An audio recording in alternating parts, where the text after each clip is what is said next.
ধরেন আমরা যে মাঝে মাঝে বয়কটের ডাক দেই কোকা কোলা বা ধরেন এই জীবন পানি উদাহরণস্বরূপ, আপনি বললেন এটা জায়নিস্টদের প্রোডাক্ট, এটাকে বয়কট করতে হবে রাষ্ট্রীয় লেভেলে, সামাজিক লেভেলে অথবা আপনার এলাকা লেভেলে আপনি বয়কট করেই ফেললেন, কিন্তু আপনি প্রমাণ করতে পারবেন না কখনো এটা জায়নিস্ট প্রোডাক্ট কি না। কারণ কি, এইরকম মাল্টিন্যাশনাল প্রোডাক্ট যেগুলো আছে, এটা জীবন কোম্পানি তো ছোট কোম্পানি, আপনি বড় একটা কোম্পানি ধরেন কোকা কোলা, এটা তো আন্তর্জাতিক কোম্পানি, বিশাল বড় কোম্পানি। কোকা কোলার মালিক ইহুদি নয়, কোকা কোলার হেডকোয়ার্টার ইসরায়েলে নয়, আমেরিকায়। তারা এত বোকা নয় যে এগুলা ইসরায়েলে করবে। বিষয়টা কি, কোকা কোলার যে কোম্পানি, এইরকম কোম্পানিগুলো হচ্ছে পাবলিক লিমিটেড কোম্পানি, অর্থাৎ এর একটা অংশ থাকে মালিকদের হাতে, আরেকটা অংশ থাকে শেয়ার মার্কেটে। আপনি যদি শেয়ার কিনেন তাহলে কোম্পানির একটু মালিকানা আপনি কিনতে পারলেন। এইভাবে এই দুইটা ভাগে ভাগ করা থাকে পাবলিক লিমিটেড কোম্পানি। এই কোম্পানিগুলোতে অন্যান্য বড় বড় কোম্পানি ইনভেস্টমেন্ট বা বিনিয়োগ থাকে। এই যে বিনিয়োগকারী যে কোম্পানি, সেই কোম্পানিগুলোতে এর থেকে বড় বড় কোম্পানির বিনিয়োগ থাকে। এরকম 3-4 সিঁড়ি উপরে উঠার পরে আপনি দুনিয়ার সব জায়গায় 3টা কোম্পানির নাম পাবেন। এটার নাম হচ্ছে দি ব্ল্যাক রক, এটার নাম হচ্ছে স্টেট স্ট্রিট, আর আরেকটার নাম হচ্ছে কি জানি ভুলে গেছি, ইয়াদ পড়তেছে না এখন, মনে হইলে বলবো।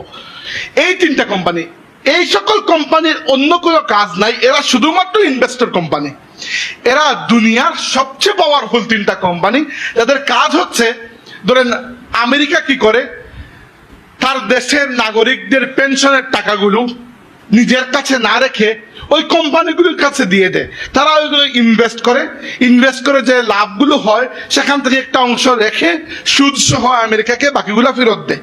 অর্থাৎ এই যে কোম্পানিগুলো, ধরেন ব্ল্যাক রক কোম্পানির কাছে পৃথিবীর এই পরিমাণ সম্পদ আছে যে শুধুমাত্র ব্ল্যাক রক কোম্পানি যদি চায় প্রায় 1 ঘন্টার মধ্যে সারা পৃথিবীকে অচল করে দিতে পারবে। আমরা জানি না ব্ল্যাক রকের নাম শুনেছেন জীবনে? নাম শুনেন নাই। আপনারা শুনেছেন ফেসবুকের নাম।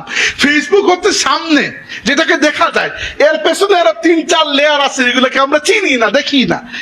এই যে লেয়ারিং এর মাধ্যমে সারা পৃথিবীর অর্থনৈতিক সাম্রাজ্যটা হচ্ছে কিছু ব্যাংকারদের হাতে, আর এই ব্যাংকাররা হচ্ছে ইহুদি। এভাবে এই যে মিডিয়াগুলো, আপনি জানেন BBC, CNN, the guardian, Fox news ইত্যাদি ইত্যাদি, ভিন্ন ভিন্ন টিভি চ্যানেল, তাই না, ভিন্ন ভিন্ন নিউজ চ্যানেল। ভাই ভিন্ন ভিন্ন না, উপরে গিয়ে দেখবেন এদের সবগুলোর মালিক গড়ে 2-3 জন ম্যাক্সিমাম। কারণ এই কোম্পানির ইনভেস্টমেন্ট ওই কোম্পানিতে, ওই কোম্পানির ইনভেস্টমেন্ট ওই কোম্পানিতে, এরকম করতে করতে গিয়ে আসল বড়বাবু যিনি, তিনি কোনো একজন ইহুদি, এবং এই ব্যক্তি কোনোদিন টিভিতে আসে না। টিভিতে আসে তো ধরেন আউল ফল মানুষ, যাদেরকে নিয়ে বক্তৃতা দেওয়ানো হয়, এরা তো এত পাওয়ারফুল থাকে না, টিভিতে আনে আউল মানুষদেরকে। এই আর্ট, টেকনোলজি, মডার্ন ইনোভেশন একটার পরে একটা, এবং আমাদেরকে এইগুলোতে চেইন দিয়ে বেঁধে রাখার জন্য যে পরিমাণ সময় এবং এনার্জি তারা খরচ করে,